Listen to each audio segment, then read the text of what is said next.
नमस्कार माऊली. पाप पुण्याचा हिशोब मोठा गंमतशीर असतो. म्हणजे आपलं पुण्य आपल्या पश्चात आपल्या वंशजांच्या खात्यावर जमा होतं आणि त्यांना त्याचा आशीर्वाद मिळतो.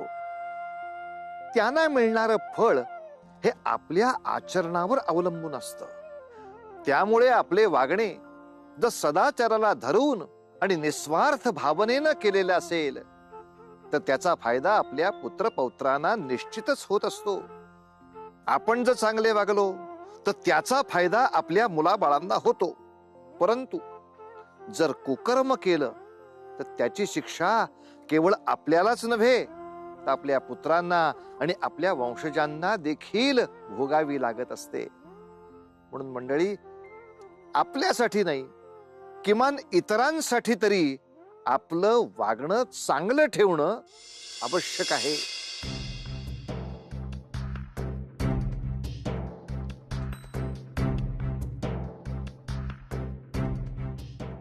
आता इथून पुढील प्रवास तुलाच करायचा आहे.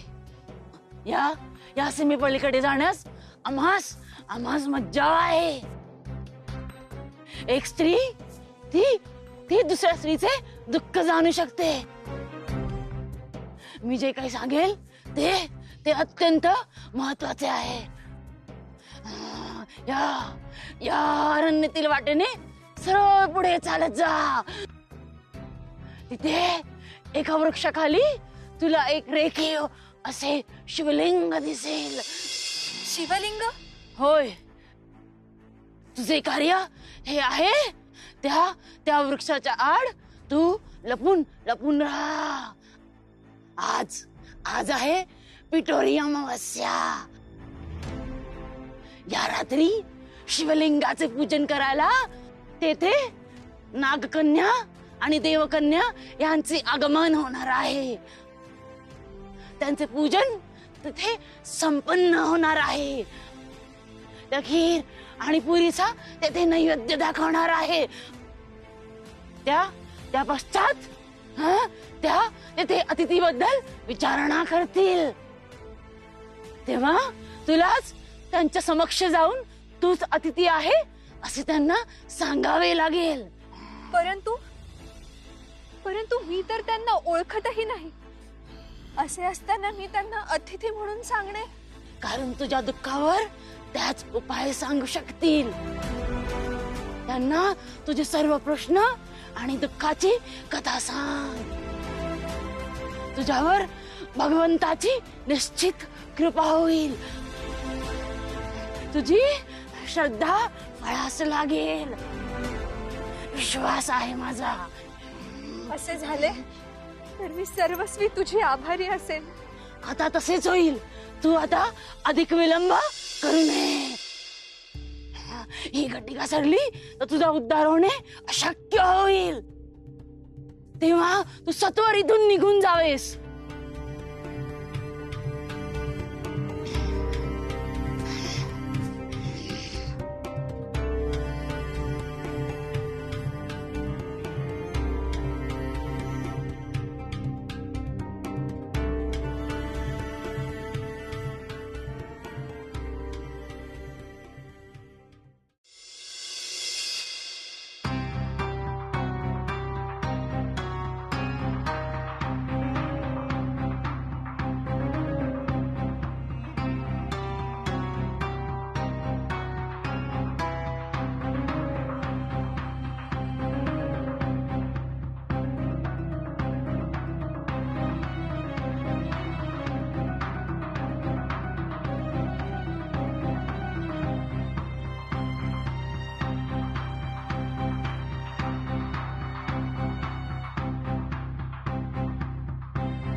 अमावस्येच्या ह्या रात्री इथे नागकन्या आणि देवकन्या यांचे आगमन होणे अपेक्षित होते, परंतु अजून देखील त्यांचे आगमन का झाले नसावे?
या अमावस्येच्या शुभ मुहूर्तावर श्री महादेव यांचे पूजन यथासांग पार पडले, ज्यामुळे होणारी मनःशांती मला समाधान देते आहे. हे जणू तू माझ्या मनातीलच विचार मांडत आहेस, परंतु या पूजनातील अंतिम भाग म्हणजे या नैवेद्याचे दान, परंतु त्याकरिता अतिथी कोण असेल? येथे कोणीच दिसत नाही.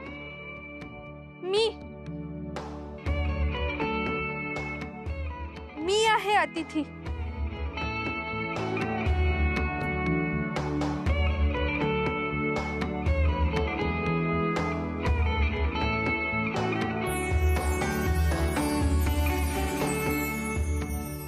कोण आहेस तू? तुझा परिचय? माझे नाव अवनी. नशिबाने जिच्यावर अवकृपा केली आहे अशी अभागी स्त्री आहे मी. म्हणजे नेमके काय घडले आहे? आणि अशा रात्री इतक्या भयावह अरण्यात तू एकटी कशी आली आहेस? सांगते, सर्व सांगते. चंद्रपुरा नगरीत मी वास्तव्य करत होते. माझ्या संसारात मी सुखी होते, परंतु माझे अपत्य दरवर्षी मृत होत होते.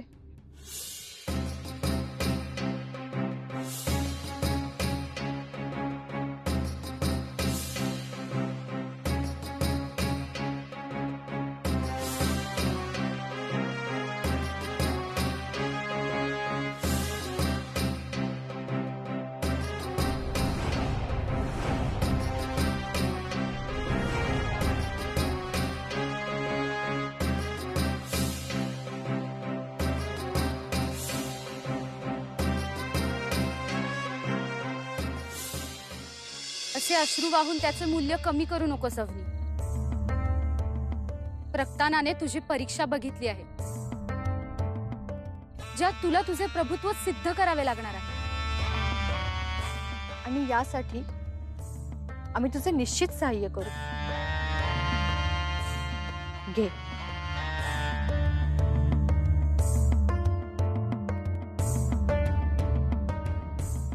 परंतु मला हे समजेल का की हे कुठले व्रत आहे?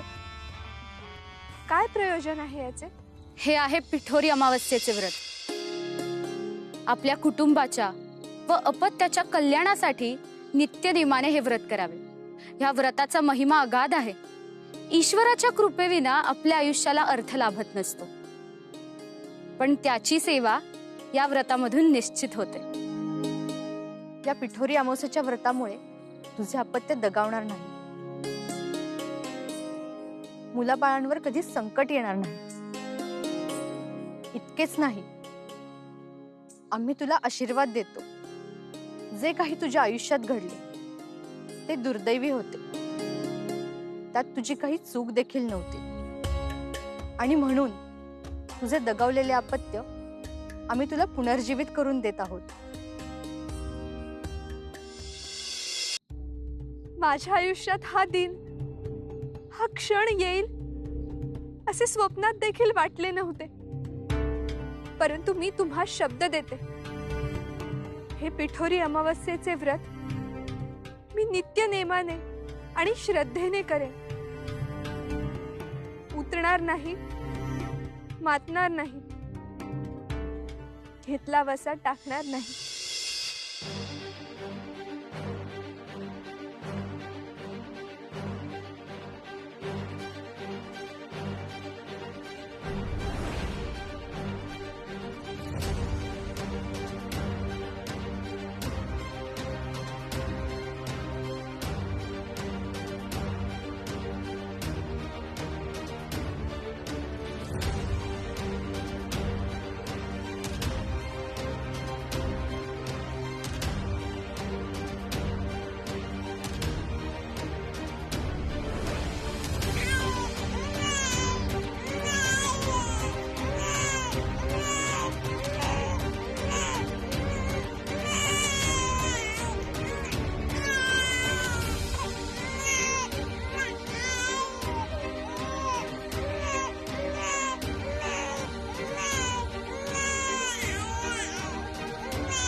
गोविंदा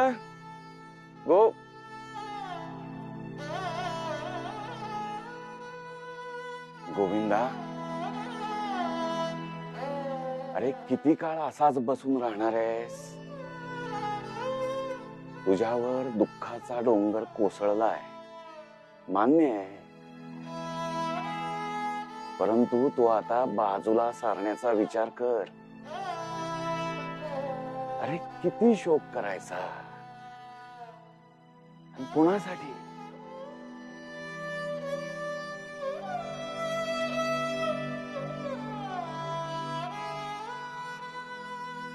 गोविंदा, अरे तुझ्याहून अधिक 4 पावसाळे पाहिले पण सोसलेत मी. अरे जीवनात अशी अकाली विरक्ती योग्य नव्हे. जेव्हा सर्व रस आटून जातात ना, तेव्हा विरक्ती हा एकमेव रस उरतो आयुष्यात. अरे एखादी व्यक्ती निजधामी जाते, मृत्यू पावते, त्यातून आपण सावरतोच ना. 4 क्षण दुःख करून आपण आपले आयुष्य पुढे ढकलतो ना. तसे समज तुझी अवनी अनंतात विलीन झाली असे समज. आणि मी म्हणतो, जे होते ते चांगल्यासाठीच होते ना. तिला तिच्या कर्माची शिक्षा मिळाली. पिताश्री, कदाचित असे देखील असू शकेल ना, तुमच्या कुठल्याशा पापाची ही फळे असतील. असे असेल की अवनीच्या नशिबी जे काही आले त्याला कारणीभूत तुमची दुष्कृत्य असतील. विनाशकाले विपरीत बुद्धी. बोल, असेच दूषण दे पित्याला. पण तुझी पत्नी परत यायची नाही ही काळ्या दगडावरची रेघ आहे. आता तू आणि तुझे आयुष्य काय गोंधळ घालायचा तो घाला. गोविंदा, अरे चमत्कार झाला. माझा या डोळ्यांवर विश्वास बसला नाही. समजत नाही, जे बघितले ते सत्य की स्वप्न. काय झालं? अवनीचे आगमन झाले आहे या नगरीमध्ये. काय? हो हो गोविंदा, आणि तिच्या हातात तिचे अपत्य आहे. आणि ते जीवित आहे. कुठे आहे? कुठे आहे माझी अवनी? नदीच्या घाटावर महादेवांच्या पिंडीजवळ.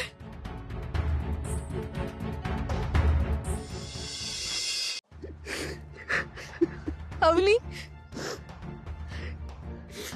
अखेर तू हे कसे साध्य केलेस? अगं, काल मी जेव्हा तुझ्या घरातून बाहेर निघाले तेव्हा तुझे हेच मूल जिवंत नव्हते.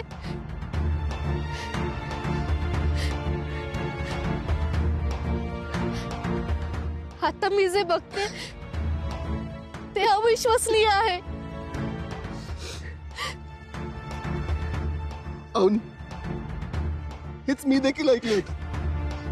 शिवाय तू घर सोडून गेलेलीस, जे समजल्यावर मनात शंकेचे काहूर माजले होते. परंतु त्या सर्वावर तू मात केलीस. स्वामी, हे केवळ शक्य झाले आहे ते एका व्रतामुळे. पिठोरी अमावस्येचे व्रत, त्याचेच हे फळ आहे. काल रात्री मी अरण्यातून जात असता ते मला एक झोटिंग स्त्री भेटली.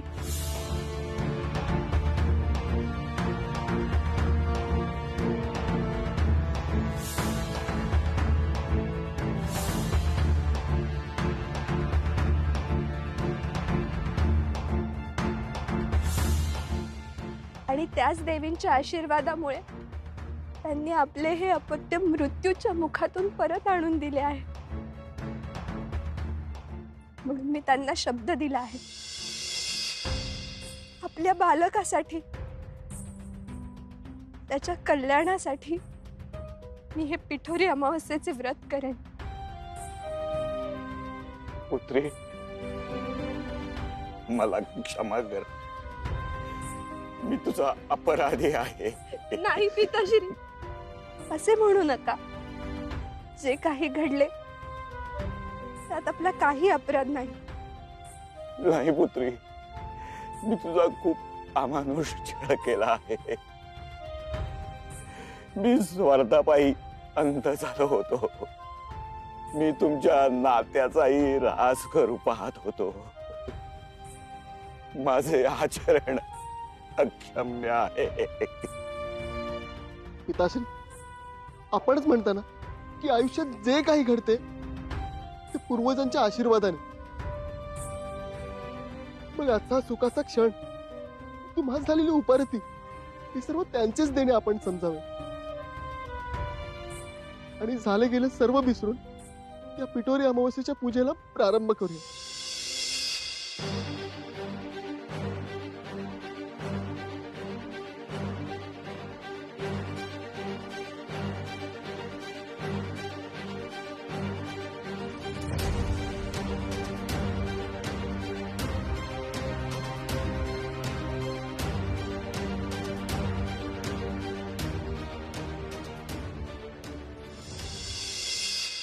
माऊली, कसोटीच्या क्षणी आपलं मन काय विचार करतं आणि काय निर्णय घेतं याच्यावरच आपलं चारित्र्य अवलंबून असतं. ही आपल्या खऱ्या अर्थाने निर्णय क्षमतेची परीक्षा असते. भगवंतावर श्रद्धा असू द्या आणि आपल्या माणसांच्यासाठी, प्रियजनांच्यासाठी ही व्रतवैकल्य तुम्ही जर अगदी मनापासून कराल तर त्याचं फळ प्रभू निश्चितपणे तुमच्या पदरी घातल्या वाचून राहणार नाही. भेटूया पुढील भागात आणखीन एखादी कथा घेऊन. तोवर उतू नका, मातू नका, आणि घेतला वसा टाकू नका.